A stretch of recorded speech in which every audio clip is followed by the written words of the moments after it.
नमस्कार दोस्तों। ये आज हम द बॉल पोएम को डिस्कस करेंगे।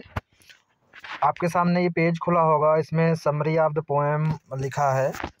मैंने जैसे कल क्लास ली थी, गूगल मीट पर एक क्लास हुई थी जिसमें डिस्कशन भी हुआ था, इंटरेक्शन भी होता है उस पर। और द बॉल पोएम का मैंने एक वीडियो भी रिकॉर्ड किया है जिसमें पोएम को एक्सप्लेन किया है कि इस पोएम में मेन इसका गिस्ट क्या है, थीम क्या है, मैसेज क्या है, मोरल लेसन्स क्या हैं, लिटरेरी डिवाइसेस क्या हैं। ये सारी चीज़ें मैंने एक वीडियो में पहले ही रिकॉर्ड करके एक डाला हुआ है अपने चैनल पर, आप लोग देख सकते हैं। क्योंकि ये केवीएस टीजीटी में इस बार हमारा ये सिलेबस है, इसी पे बेस्ड क्वेश्चंस आएंगे। तो नीचे हमने कुछ क्वेश्चंस भी प्रिपेयर करे हैं, तो कुछ ऐसे ही क्वेश्चंस हमें एग्ज़ाम में देखने को मिलेंगे।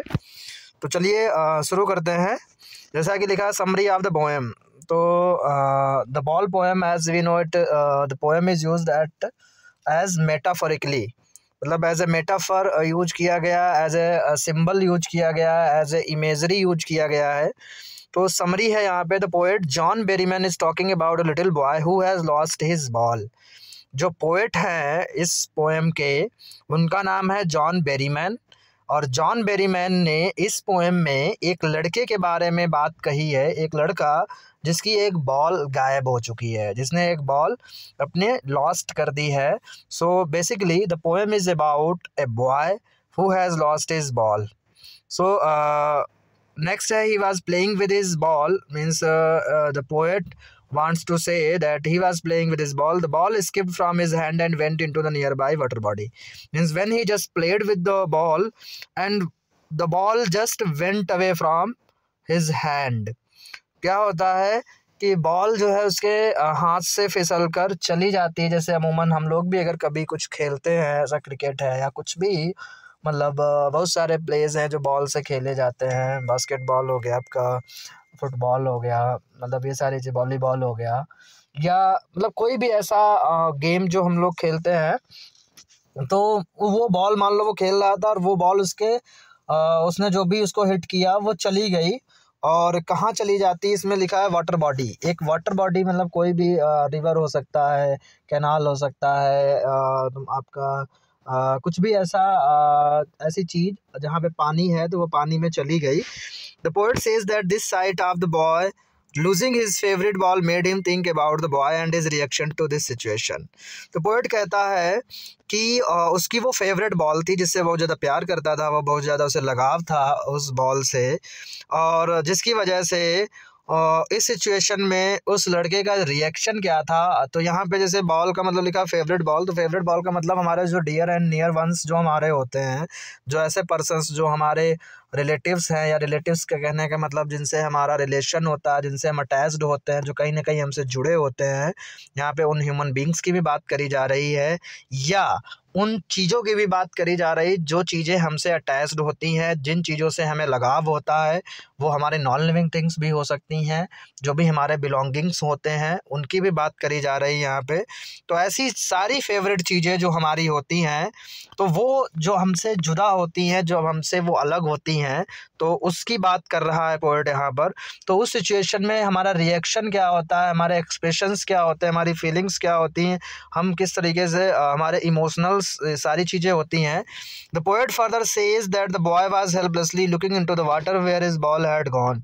तो पोएट जो है ये भी कहता है कि यहाँ पे जैसे पोएट कहता है, द पोएट फर्दर सेज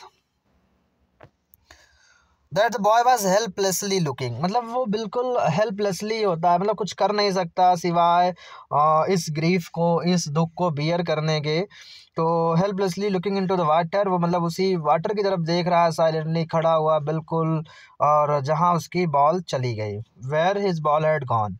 कहने का मतलब ऐसी सिचुएशन है, मान लो हम किसी से पार्ट विद होते हैं, हमारा किसी की डेथ होती है, या मतलब एग्जांपल ले रहे हैं, तो हमारा उस समय क्या सिचुएशन होती है, हम समझ नहीं पाते कि हमें क्या करना है, क्योंकि हमें इतना लगाव होता है लोगों से, उन चीज़ों से जो चली जाती है एक पल के लिए, हमें मतलब अच्छा फील नहीं होता है। तो वही सेम इस बॉय के साथ है।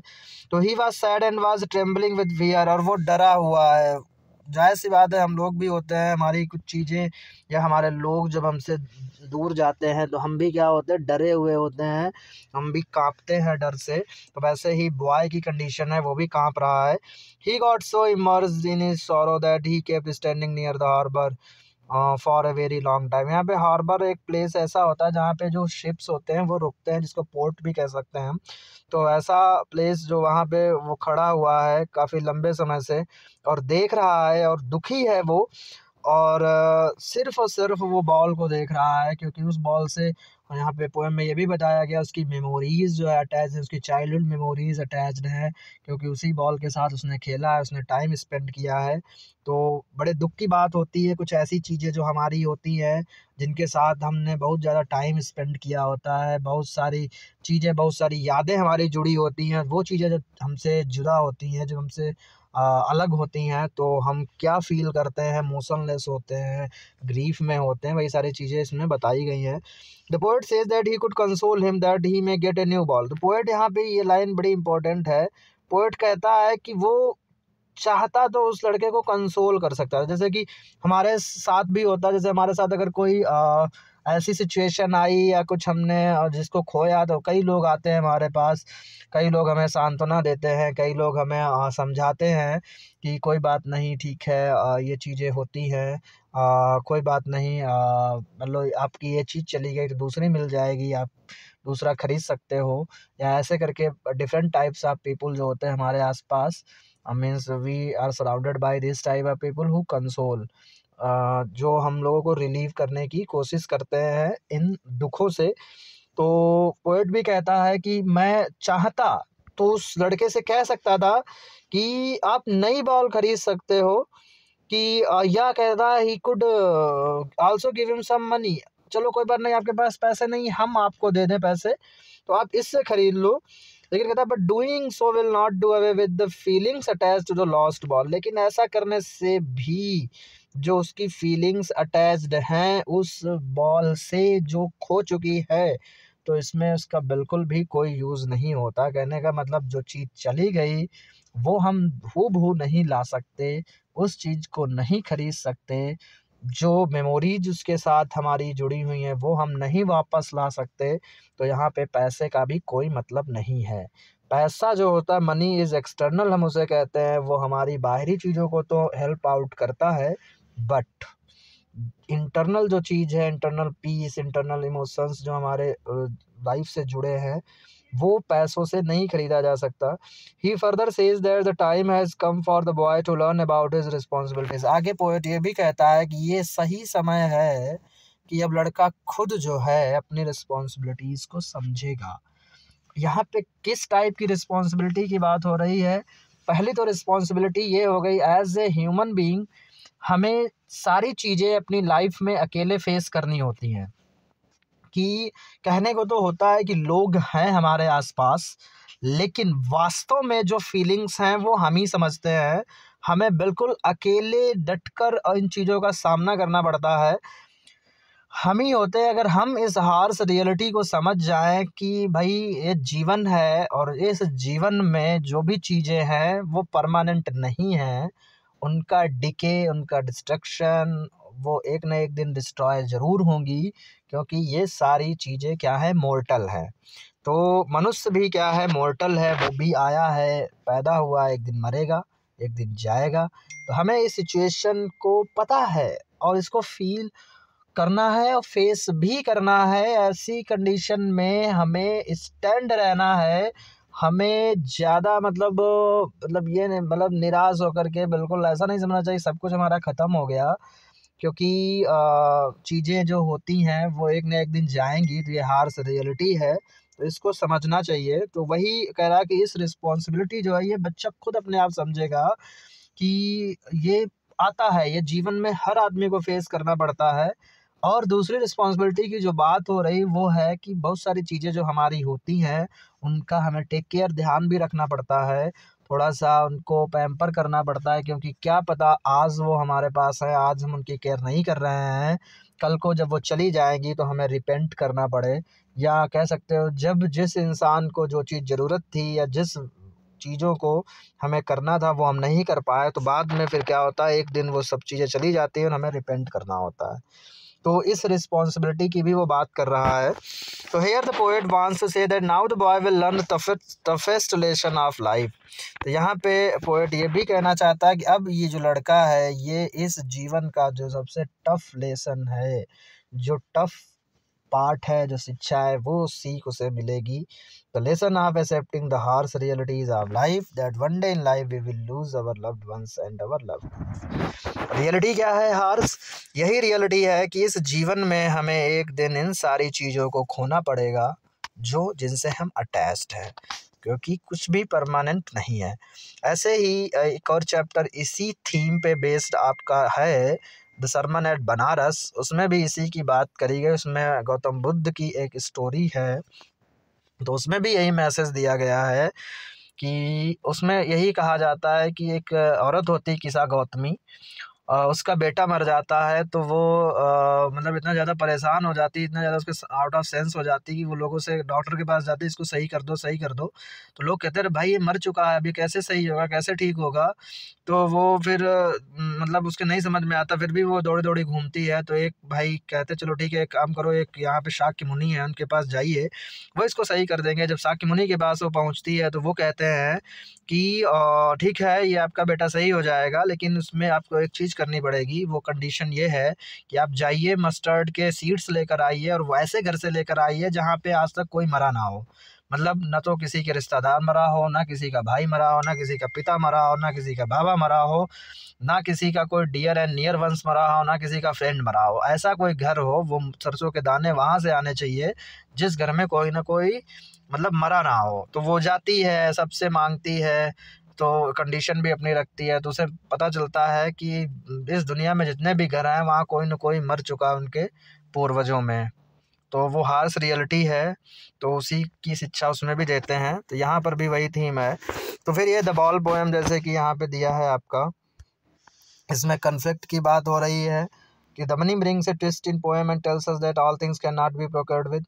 जैसे कि मनी जो है वो हमारा एक्सटर्नल होता है, उससे हम चीज़ों को खरीद तो सकते हैं, बट जो फीलिंग्स हैं वो नहीं खरीद सकते। मतलब पैसा जो है, पैसा हेल्प तो करता है हमारी, लेकिन उन चीज़ों को रिपे कभी नहीं कर सकता। तो ये कन्फ्लिक्ट है। फिर जैसे कि ये पोएट के बारे में दिया है, John Berryman was born on 25 October and died on 7 January 1972। He writes the basic natural behaviour of humans. फिर इसमें क्रिटिकल अप्रिशिएशन ये आपका पोएम में दिया, the poet John tells that a boy lost his ball, the boy also remembered his young days. और ये जो ball होती है उसके चाइल्डहुड डेज से भी अटैच्ड होती है। And then he realises his responsibilities and that money is external. और फिर वो अपनी रिस्पॉन्सिबिलिटी को भी रियलाइज़ करता है और ये भी रियलाइज़ करता है कि मनी जो है वो एक्सटर्नल है, मनी इंटरनल पीस कभी नहीं दे सकता। तो इसमें बॉल जो है मेटाफर के रूप में, मेटाफर किस चीज़ का है? वो सारी चीज़ें जिनसे हम अटैच्ड होते हैं, जो हमारी होती हैं। फिर यहाँ पे जैसे कि आपको न्यू वर्ड्स दिए हैं, जैसे ए डाइम का यूज़ हुआ। जैसे कि वो पोएट कहता है कि उस बॉल की कीमत 1 डाइम होगी, मतलब 10 सेंट जिसका होता है यूएस में। तो उससे बॉल खरीदी जा सकती है, लेकिन उसका कोई यूज़ नहीं है, मतलब क्योंकि उसकी मेमोरीज जो बॉल चली गई उससे अटैच्ड है, तो मेमोरीज नहीं वापस आ जाएंगी। जैसे नहीं कहते कि मुझे वही चाहिए जो मेरा चला गया, मुझे वही चीज़ चाहिए जो थी मेरी। तो जैसे कि कोई भी चीज़ हो हमारे पास, अगर वो हमारी चली जाती है तो हम थोड़ा दुखी तो ज़रूर होते हैं, नहीं मिल जाए बट वो अलग चीज़ है। लेकिन जो पुरानी चीज़ होती है उससे कुछ ना कुछ हमारा ऐसा कुछ यादें जुड़ी होती हैं। तो यहाँ पे एपिस्टेमोलॉजी क्या है? Epistemology is the study of the nature of knowledge itself. ज्ञान को समझना, हर चीज़ का तत्व समझना, उसको एपिस्टेमोलॉजी कहते हैं। ज्ञान पे ही पूरी दुनिया ये टिकी हुई है कि हमें चीज़ों को समझना, नेचर को समझना, उसकी प्रकृति को समझना। पोएटिक डिवाइस जैसे यहाँ पे रिपीटेशन मेटाफर है, इसमें और भी सारी एनाफोरा है, आपका पोएटिक लाइसेंस यूज़ हुआ, इंजैम्मेंट्स यूज़ हुआ, सिंबल यूज़ हुआ है, पर्सोनिफिकेशन यूज़ हुआ है, बहुत सारी यूज़ हुए हैं, बाकी आगे बात करेंगे। कैरेक्टर्स में इसमें एक बॉय है, ठीक है, whose ball is lost innocent, और जो नरेटर है वो आपका पोएट खुद है, ठीक है। तो पोएट भी है जो कहता है। तो यहाँ पे नेक्स्ट हम बात करें वैल्यू पॉइंट्स। तो वैल्यू पॉइंट्स में आप देखिए जैसे क्या है, the young boy lost his ball, ठीक है, ये एक पॉइंट है। He was playing in saw the ball bouncing down the street, उसने देखा कि उसकी बॉल जो है हाथ से चली गई और उछलती हुई जा रही है।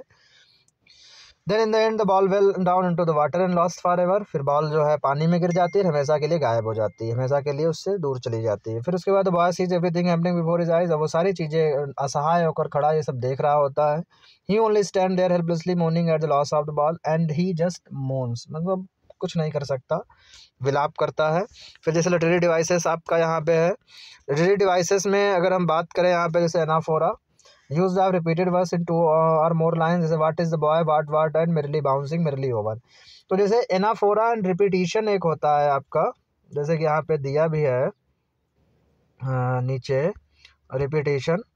तो इसमें बेसिकली डिफरेंस क्या होता है कि एनाफोरा में क्या है कि स्टार्टिंग में, मतलब जैसे कोई भी सेंटेंस या फ्रेज अगर स्टार्ट होता है, क्लॉज स्टार्ट होता है, तो जो वर्ड स्टार्टिंग किसी क्लास या किसी सेंटेंस के स्टार्टिंग में रिपीट हो रहा है तो वो होता है आपका एनाफोरा। ये चीज़ याद रखना, एनाफोरा होता है स्टार्टिंग में, ठीक है। मतलब कोई भी सेंटेंस अगर स्टार्ट हुआ है या किसी क्लॉज की स्टार्टिंग हुई है तो स्टार्टिंग में जो रिपीटिशन वो एनाफोरा होता है। और जो रिपीटिशन है वो कहीं भी हो सकता है, मतलब कोई भी एक वर्ड अगर आ रहा कहीं भी, एनीवेयर, तो यहाँ पे हम लिख रहे हैं एनीवेयर इन द लाइन, कहीं पर भी अगर वो आपकी रिपीट हो रही है तो वो आपका रिपीटिशन होता है। ये बेसिक डिफरेंस है। जैसे कि एलिट्रेशन एंड कंसोनेंस में डिफरेंस है। एलिट्रेशन में इनिशियल कंसोनेंट साउंड रिपीट होती है और कंसोनेंस में कहीं पर भी कंसोनेंस आपका रिपीट हो सकता है, ठीक है, तो वहाँ पे लेटर रिपीट होता है। तो जैसे एसोनेंस क्या है, repeated use the vowel sound, जो वॉवेल साउंड रिपीट होता है वो आपका एसोनेंस होता है। इमेजरी है, जब हम चीज़ को किसी को समथिंग डिफरेंट उसको इमेजेस के रूप में यूज करते हैं, कुछ इमेजिन करते हैं। रिपीटेशन आपका बता ही चुके, एलिट्रेशन अभी बता ही दिया। तो ये जो है आपके इसमें लिटरेरी डिवाइसेस, पर्सोनिफिकेशन भी यूज हुई है, ठीक है। इसमें यहाँ पे लिखा नहीं है बट मैं बता रहा कि आपका पर्सोनिफिकेशन भी यूज हुआ है इसमें, ठीक है, तो मैं बताऊंगा कहाँ पे। तो फिर नेक्स्ट जो है आपका इधर देखिए, ये आपके कुछ क्वेश्चंस हैं, इनको हम करेंगे। जैसे ये स्टेंजा दिया है और स्टेंजा के नीचे ये क्वेश्चंस है। जैसे पहला the line he senses first responsibility implies that the boy. तो इसमें पहला is learning how to deal with the loss in life, should yearn for worldly possessions since that this word is inhuman, gives up and wants a new ball। तो इसका option ए सही है, ठीक है, क्योंकि उसकी फर्स्ट रिस्पॉन्सिबिलिटी जो समझने की कोशिश कर रहा है वो है, क्योंकि जब हम कोई चीज़ खोते हैं तो उस समय हमें कैसे डील करना चाहिए उस सिचुएशन को। अगला है the word intrude does not have a meaning similar to. यहाँ पे इंट्रूड का मीनिंग पूछा गया है और इनमें से चार में से कौन सा ऐसा वर्ड है जिसका मतलब इंट्रूड नहीं है, तो वो एडवाइस है। बाकी जितने भी तीनों हैं ये, इनका तीनों का मतलब इंट्रूड होता है, ठीक है। इंट्रूड मतलब किसी से मतलब बिना बताए, बिना परमिशन लिए कहीं घुस जाना, कहीं चले जाना, तो उसको इंट्रूडर बोलते हैं, ठीक है। वर्ड ऑफ पोजेशन मीन्स यहाँ पे इसका क्या मतलब है, word of deception, word of materialism, तो यहाँ पे ऑप्शन बी हो जाएगा, वर्ड ऑफ मटेरियलिज्म। तो नीचे भी एक ऑप्शन दिया गया वर्ड ऑफ फैंटेसी, जो कि नहीं होगा। नेक्स्ट है यहाँ पे आप देखिए, व्हाई डज द पोएट से I would not intrude on him. Poet ऐसा क्यों कहता है कि मैं उसे इंट्रूड नहीं करूँगा, मैं उसे डिस्टर्ब नहीं करूँगा, क्यों ऐसा कहता है। पहला है the poet does not like the boy as he has been careless in handling the ball। दूसरा है the boy may not talk to strangers so his attempt to console him will be unsuccessful। तीसरा है the boy cannot get a chance to learn to accept the loss and realize his responsibility of safeguarding his valuable things। चौथा है the boy may ask him to help him to take the ball out of the water body। तो इसका जो option है सी वाला सही है। यही एक रीज़न होता है जिसकी वजह से वो इंट्रूड उसको डिस्टर्ब या उसको बीच में जाके इंटरप्ट नहीं करना चाहता। The boy can get a chance, क्योंकि वहाँ पे उस लड़के को एक मौका मिला है इस चीज़ को सीखने का कि इस कंडीशन में हमें अपनी रिस्पॉन्सिबिलिटीज़ को कैसे बियर आउट करना है, ठीक है। देन उसके बाद नेक्स्ट है आपका what does the boy understand. Boy क्या समझता है। पहला ऑप्शन है how to play, to grow up and understand is first responsibility, that the people never help in need, is ball is worthless, तो ऑप्शन बी जो है उसको समझता है। फिर है what does the word ball signify. यहाँ पे बॉल का क्या मतलब है, तो बॉल का मतलब है the boy's innocence and happy young days. दूसरा है द राउंडेड ऑब्जेक्ट। तीसरा है द अर्थ इज राउंड। चौथा है इनस्टेबिलिटी। तो इसका ऑप्शन ए हो गया the boy's innocence and happy young days, ठीक है। नेक्स्ट है हु सेंसेस द रिस्पॉन्सिबिलिटी। कौन रिस्पॉन्सिबिलिटीज़ को सेंस करता है? तो यहाँ पे the poet son, no. The boy who plays with the ball, या the boy whose ball has been lost, C वाला ऑप्शन होगा, the boy whose ball has been lost. Next है आपका what does in word of possession mean. अभी ये question आया था, इसमें थोड़ा सा ऑप्शंस अलग हैं। तो everybody loves to possess things और मटेरियल्स इन देयर नेम्स। फिर दूसरा everybody likes to school children. तीसरा एवरीबडी हैज बॉल्स। चौथा everybody lives in this world. तो इसका ऑप्शन ए हो जाएगा, everybody loves to possess things और materials in their names. Next है आपका why does the poet say money is external. Poet ये क्यों कहता है कि मनी एक्सटर्नल है? ऑप्शन है आपके, it is a visible object, it can help you to buy anything in your life, it can not make a man purchase sweet memories and peace of mind. तो इसका option C हो गया, option D पढ़ने की में ज़रूरत नहीं है, ठीक है। तो फिर नेक्स्ट जो है ये आपके कुछ क्वेश्चंस हैं। Why does the boy stand rigid. जो लड़का है वो एकदम से क्यों रिजिडली खड़ा हुआ है, केवल मूर्ति बना हुआ खड़ा हुआ है, देख रहा है, तो ऐसा क्यों है? He is not well as he suffers from some disease, क्या उसे कोई बीमारी है? He is about to jump into the water body to pick up the ball, क्या वो वाटर बॉडी में कूदने जा रहा है बॉल लेने के लिए? या he shocked and grief is stricken due to the loss of the ball, वो दुखी है और शॉक्ड है। तो यही ऑप्शन सी हमारा सही हो जाएगा यहाँ पे, ठीक है। तो नेक्स्ट है this the boy is very young in this poem, as a mature balance grown up he might look back and think that his reaction of ultimate shaking grief was. जैसे अभी लड़का बहुत छोटा है, लेकिन जब वो बड़ा होगा, मैच्योर होगा, बैलेंस ग्रोन अप बनेगा, ही माइट लुक बैक, मान लो वो इस सिचुएशन को अभी जो एक्सपीरियंस करी वो बड़ा होकर उसको देखे, पीछे वापस देखे, तब वो क्या सोचेगा इस सिचुएशन के बारे में। Think that his reaction of ultimate shaking grief, कि उस समय वो एकदम से दुखी था, तो उसके बारे में वो बड़ा होकर क्या सीखेगा, क्या सोचेगा कि क्या उसने किया था। पहला इंडिफरेंट टू द लॉस, तो यहाँ पे ये तो ऑप्शन होगा नहीं, मतलब इंडिफरेंट टू द लॉस तो कोई भी नहीं हो सकता, जो भी हमने खोया उसके प्रति इंडिफरेंस तो हम होंगे नहीं। फिर है इसमें according to his level of exposure and experience when he was young, बिल्कुल सही ऑप्शन है बी। फिर है pretension to procure a new toy, ऐसा भी नहीं है। फिर है यहाँ पे आपका D, an immature reaction to the failure of retrieving the ball, सही है। तो ये बी एंड डी किस में है आपका, ऑप्शन नंबर डी, तो ये आपका करेक्ट हो जाएगा। फिर उसके बाद नेक्स्ट है which of the persons referred to below can be taken as an intruder. Intruder किसे कहा जाता है, किस व्यक्ति को इंट्रूडर कहा जाता है? यहाँ पे इसने ये डेफिनेशन दी है, आप देखिए इसमें कौन सा ऑप्शन होगा। पहला है you invite a person to have evening, अब आपने इनवाइट कर दिया तो इनवाइट वाले को इंट्रूडर नहीं कहते, इसको ऑप्शन नहीं होगा। An acquaintance of yours comes to you as you have requested him, यहाँ पर भी आपने रिक्वेस्ट की है टू हेल्प, तो ये भी नहीं होगा। A person comes to your home and interferes in your personal matter without knowledge, तो अभी जैसा मैंने बताया था इंट्रूड उसे कहते हैं जो बिना आपकी परमिशन के, बिना आपके नॉलेज के आ जाता है, इंटरफेयर करता है आपके मैटर में, तो ऑप्शन सी यहाँ पे करेक्ट हो जाएगा, ठीक है। फिर नेक्स्ट जो है आपका why does the poet decide not to console the boy. Poet क्यों डिसाइड करता है कि बॉय को कंसोल नहीं करना है, क्यों उसको ना कंसोल करने की सोचता है? तो यहाँ पे जो है आपका सॉरी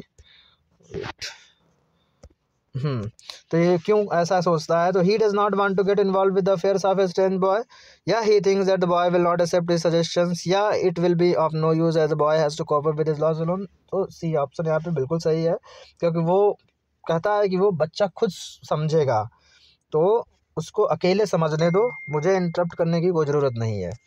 फिर which poetic device is used in the last line, जो लास्ट लाइन आप यहाँ पे देख लीजिए, इस पोएम की जो लास्ट लाइन है ये है आपकी, इसमें पोएटिक डिवाइस कौन सी यूज करी गई, his ball went I would not intrude on him. तो इसमें पर्सोनिफिकेशन यूज हुआ है, क्योंकि हिज बॉल वेंट उसको एज ए पर्सन मान लिया गया है, लिविंग बीइंग मान लिया गया बॉल को, तो इस वजह से यहाँ पे पर्सोनिफिकेशन अगर होता, हाँ पर्सोनिफिकेशन आपका दिया है, तो इसमें आपका पर्सोनिफिकेशन हो गया। नेक्स्ट है आपका, ये फिर से एक आपका स्टेंजा है और ये क्वेश्चंस हैं। इन क्वेश्चन में जैसे बात करते हैं, आपका पहला है the boy sees the ball going down into the water body, choose the option that expresses his immediate thought while he watches the sinking ball. जैसे बॉय देखता है कि उसकी जो बॉल है वो एक वाटर बॉडी में चली गई है, उसको जाते हुए देखता है वो, और उस समय उसके दिमाग में क्या विचार होते हैं, इमीडिएट थॉट क्या होते हैं जब वो बॉल डूब रही होती है, तो कौन सा ऑप्शन इसमें सही होगा उसको पढ़ना है। पहला, I don't want that old ball any more, now I can buy A new ball, let me make sure that it sinks down completely. ऐसा नहीं होता है, ये बिल्कुल विचार नहीं आता है कि मुझे बॉल नहीं चाहिए, ये बॉल नहीं चाहिए, बिल्कुल मैं नहीं खरीद सकता हूँ, ऐसा कुछ भी नहीं होता है। I loved my old ball but let it go now, everything has an end, it's time is over, I should accept the reality, I am not worried at all. तो उस समय तो ये भी नहीं सोच रहा होता वो कि मैं इस बॉल से प्यार करता था लेकिन अब इसे जाने दो, एवरीथिंग हैज़ एन एंड। ये नहीं, वो उस समय नहीं था ये। तीसरा, I have lost my ball, it should not have happened, I want to get it back as it is my childhood pal. बिल्कुल सही है, कहता मुझे वापस चाहिए क्योंकि इससे मेरी चाइल्डहुड मेमोरीज जुड़ी। Oh it is hard to live without my dear ball that is associated with my sweet memories. क्योंकि मुझे ये बॉल वापस चाहिए क्योंकि मेरी प्रिय बॉल है और ये मेरी स्वीट मेमोरीज से अटैच्ड भी है। चौथा ऑप्शन पढ़ने की कोई ज़रूरत नहीं है, तीसरा ऑप्शन जहाँ पर भी हो। और इसमें हाँ, चौथा भी पढ़ लेते हैं। देखो तीसरा इसमें है, चौथा क्या है, my parents will scold me for. Parents की बात ही नहीं होती यहाँ पर, तो इसका जो ऑप्शन सी हो जाएगा, ऑप्शन थर्ड ओनली, जो कि करेक्ट है। फिर उसके बाद नेक्स्ट, ये भी स्टेंजा है, सॉरी स्टेंजा नहीं है, question he. His ball went A time another ball is worthless,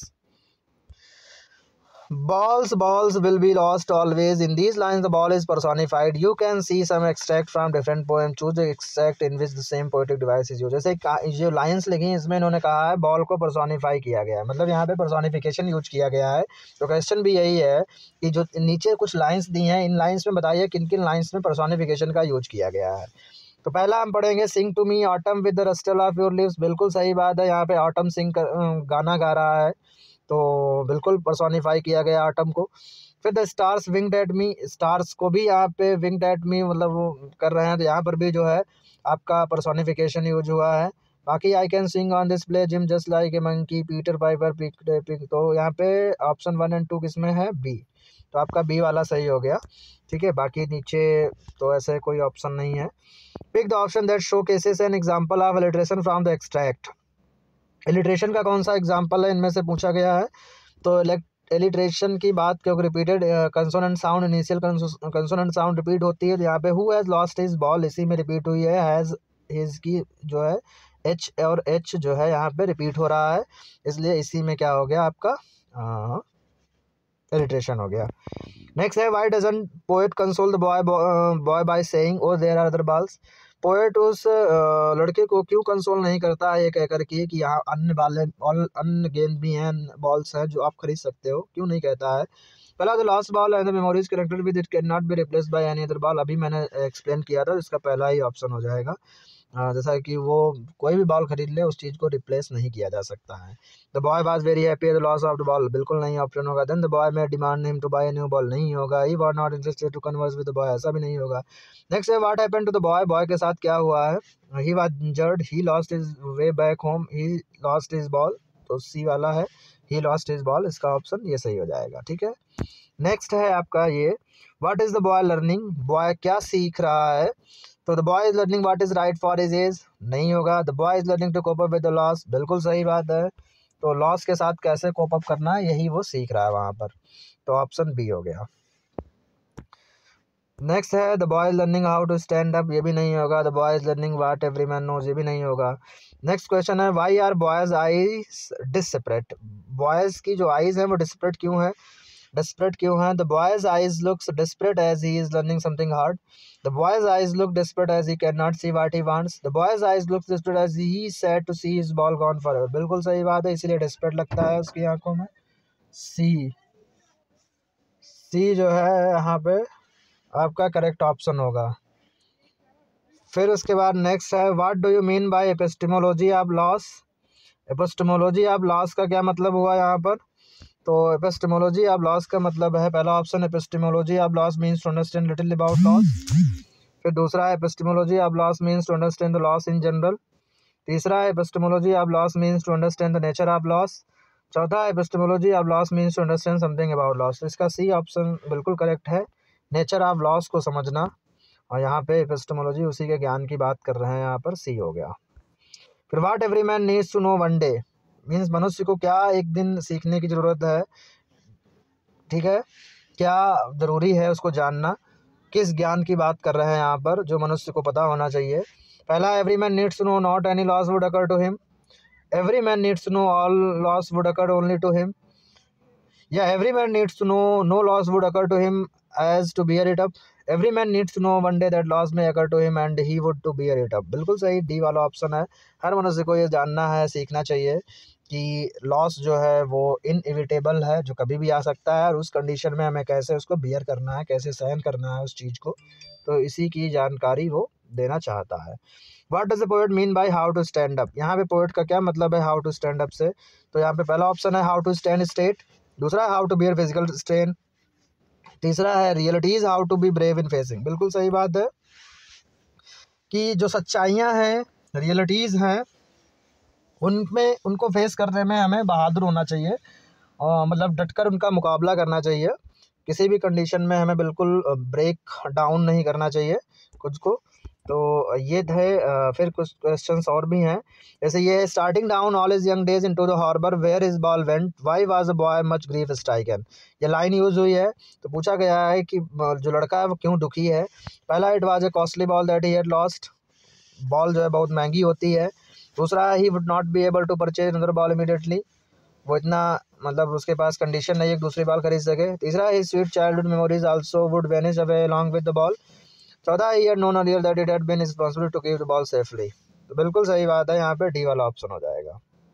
ठीक है, he had known earlier that it had been he had known earlier that it had been responsible to keep the ball safely. His sweet childhood memories also would vanish away along with the ball. Wait 1 minute, यहाँ पे आपका होगा जो option, his sweet childhood memories also would vanish away along with the ball.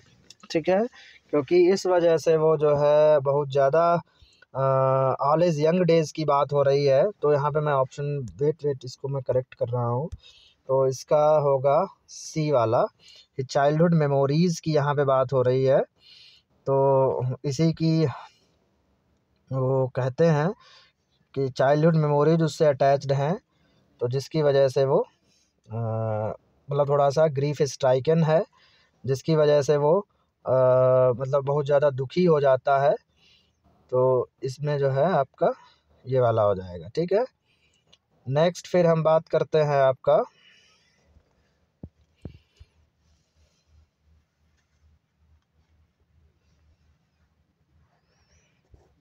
Next question है, what does in the word of possession mean.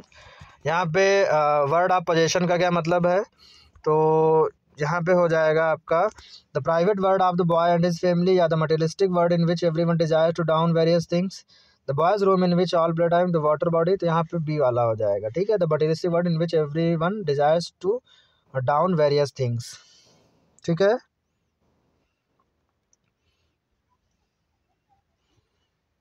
फिर next आपका होगा what does the boy do when he losses the ball. लड़का जो है क्या करता है जब बॉल को खो देता है? तो accept his loss happily, decide to buy another ball as the ball has disappeared, stand stably and stares at the ball and his body trembles, tries to console himself by thinking that. तो यहाँ पे सी वाला option होगा। ठीक है, वो बिल्कुल ऐसे खड़ा है और उसकी बॉडी कांप रही होती है। फिर he is learning well behind his desperate eyes, the epistemology of loss how to stand up, what is the epistemology of loss. तो यहाँ पे इसका क्या मतलब है? तो यहाँ पे डी ऑप्शन हो जाएगा, loss is an inevitable part of life. ठीक है, कि लॉस जो है वो हमारे जीवन में आता ही आता है। फिर नेक्स्ट है, the poet seems to have indicated the merely bouncing of the ball too. अब पोएट यहाँ पे इसका सेंटेंस का क्यों यूज करता है अपने पोएम में? पहला, creates a sense of rhythm in these lines, support the happiness of the experience of playing. तीसरा, contrast with the dejected feeling of the boy. चौथा, indicate the cheerful mood of the boy. तो इसका C option हो जाएगा, contrast with the dejected feeling of the boy. Next है आपका why does a poet call the world a world of possessions. कई बार question ये आ चुका है, तो यहाँ पे होगा man values possessions, man is valued on the basis of his worldly possessions, man is selfish and materialistic. तो ऑल ऑफ द अबव हो जाएगा इसका। तीनों ऑप्शन जो ऊपर के हैं वो सब सही हैं। The ball is attach to the, तो यहाँ पे हो जाएगा बॉय चाइल्डहुड मेमोरीज। ठीक है, फिर नेक्स्ट है आपका the poem gives us an insight into how to. Poet जो है या पोएम है क्या सिखाना चाहती है? पोएम जो है cope up with loss and move on, हमें जो लॉस है उसको कैसे उससे डील करना है और कैसे आगे बढ़ना है। ठीक है, नेक्स्ट है all is young days into the harbour where is ball went, all is young days implies. तो यहाँ पे जो ऑप्शन होगा childhood memories with the boy. ठीक है, नेक्स्ट है name the literary device use in merely bouncing down the street. तो यहाँ पे आपका क्या यूज़ हुआ? मेरली रिपीट हुआ, तो एनाफोरा हो गया है। तो ये कुछ क्वेश्चंस है जो हमने किए हैं, बाकी नेक्स्ट मिलते हैं वीडियो में हम। ठीक है।